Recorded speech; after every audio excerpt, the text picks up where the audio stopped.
Bon dia, classe de segon. En aquests dies tan estranys que estem vivint, he estat pensant-me si donar o no la classe de la lliçó de la pesta negra. Ja sabreu o sonarà que la pesta negra va ser una malaltia que va tenir lloc a Europa l'any 1348. Va ser una pandèmia, no? Va ser una malaltia que se va expandint de persona a persona. Però no tracteu de fer simis ni comparacions amb el coronavirus, perquè, per a començar, la pesta negra tenia una incidència molt més greu. Era molt més fàcil morir-se de pesta negra. De fet, la pesta negra va matar aproximadament a un terç de la població europea. Avui dia tenim avanços mèdics, en qüestió d'un any i mig, n'hi haurà una vacuna per al coronavirus, i avui dia tenim una sanitat molt avançada, tenim una societat en la qual la ciència ha avançat moltíssim i no podem comparar aquestes dues coses. Anem a estudiar la pesta negra, però anem a fer-lo des de la distància, val? Sense fer comparacions, sense tractar de... llevant del nostre cap qualsevol pensament catastrofista o terrible, d'acord? La pesta, una epidèmia imparable. Bé, la pesta negra és una malaltia que està causada per un bacteri, que com ja segurament haureu estudiat, un bacteri és un microorganisme que s'adapta a viure en quasi tots els medis i que pot causar malalties. De quina forma es pot combatre la difusió d'aquesta malaltia? Com quasi totes, es pot combatre amb més higiene. El que passa és que a l'edat mitjana no n'hi havia molta higiene. Val? I l'enfermetat es va difondre, el bacteri es va difondre de persona a persona i va arribar a molts llocs d'Europa, no? L'enfermetat, la bactèria, va néixer a Orient, però a través d'uns mercaders genovesos es va difondre, va arribar a Gènova ja va arribar l'any 1347 i es va difondre per pràcticament tota Europa a l'any 1348. Val? Com ja sabeu, l'enfermetat es difonia de persona a persona. Finalment es va aconseguir detendre l'enfermetat o fer que no s'expandira amb tanta rapidesa, aïllant els malalts, cremant les seues pertinences, fent... Algunes ciutats es van tancar completament, va impedir el pas de persones que venien de fora, i amb això, l'any 1349, l'enfermetat ja apenas va avançar i l'any 1350 ja l'enfermetat pràcticament es va parar. Val? L'Europa més septentrional, l'Europa del nord, és la que menys va patir la malaltia, però l'Europa més meridional, l'Europa del sud, Itàlia, la península ibèrica, Grècia, França també, van ser els llocs on la malaltia va tindre més difusió i més incidència. A aquestes malalties de vegades n'hi ha altres onades, no? Cada 20 anys o cada 15 anys va haver-hi diferents onades de pesta, però cap va tenir la incidència que va tindre la de 1348. Per què? Perquè n'hi ha una part de la població que ja va quedar immunitzada, que ja va passar l'enfermetat o ja va estar d'alguna manera en contacte amb la bactèria i ja va quedar, el seu cos ja va fer defenses contra aquesta enfermetat i contra aquesta bactèria. D'aquesta manera, les onades de pesta que van haver-hi posteriorment no van tenir l'incidència que va tindre la pesta negra.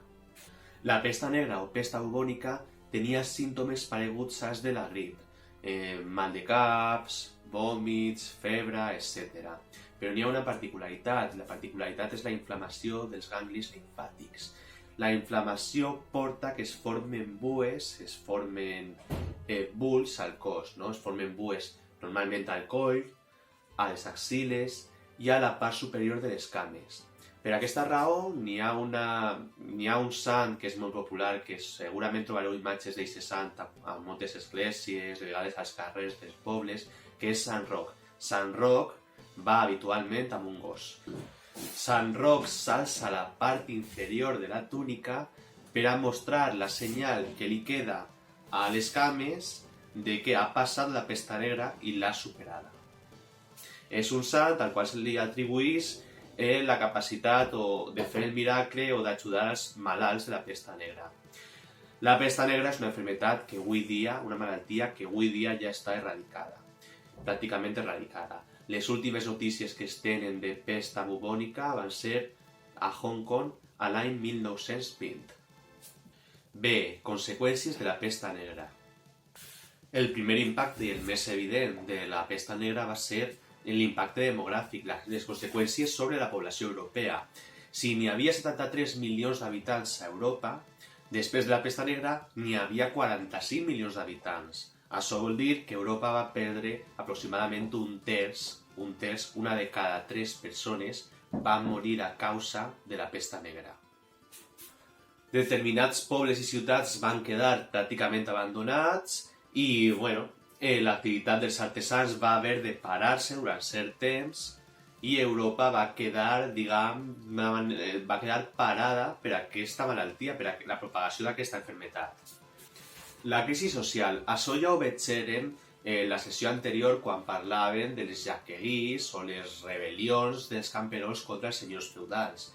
Què va ocórrer? Va ocórrer que els senyors feudals van veure que els seus ingressos es reduïen. Per què es reduïen els seus ingressos? Perquè n'hi havia menys serfs, menys camperols treballant les terres. Clar, una part d'ells havien mort a causa de la pesta negra.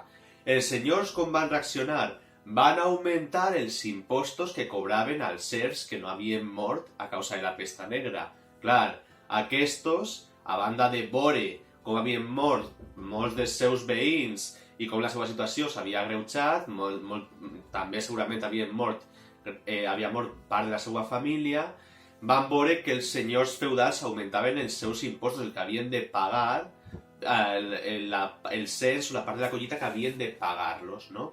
I es van rebel·lar, van fer jacqueries, van fer rebel·lions violentes contra els senyors. Moltes vegades van anar als castells i van matar a tots els senyors que trobaven, no? Això d'una banda. D'altra banda, a les ciutats també va haver-hi una situació molt explosiva. N'hi havia molta gent que no tenia que menjar, no? I també va haver-hi revoltes contra el patriciat urbà, és a dir, aquells que manaven a les ciutats, que ja sabeu que eren en gran part burgesos, no? Aleshores va haver-hi explosions socials, revoltes, rebel·lions al camp i a les ciutats. La crisi religiosa. Com ja sabeu, la població europea, a l'edat mitjana, era molt religiosa, tenia un sentiment religiós molt arrelat, clar, perquè era la seva manera de comprendre la realitat. Què passa? Pensaven que la pesta era un càstig de Déu, era un càstig pels pecats de la humanitat, era un càstig per la corrupció de l'Església. Per tota Europa es van succeir processions, flagel·lacions, gent que anava de processió amb un fuet pegant-se colps a l'esquena, flagel·lant-se, i va haver una resposta religiosa, un moviment de renovació religiós a la final de l'edat mitjana. A banda de les flagel·lacions, que pot ser una cosa molt curiosa, no? Veure moltíssima gent pegant-se colps a l'esquena, pegant-se colps per a demanar perdó pels seus pecats a Déu, va haver-hi un moviment, una mescla de moviments religiosos i socials que buscaven d'alguna manera una renovació, que d'alguna manera posaven en dubte el sistema feudal, i que podem enllaçar aquests moviments que se van anar succeint al final de l'edat mitjana i al principi de l'edat moderna amb el protestantisme, és a dir, l'aparició d'una nova branca en el cristianisme. N'hi ha un cas molt curiós, que són les predicacions del sacerdot John Ball a Anglaterra. Este deia una sentència més o menys aixina.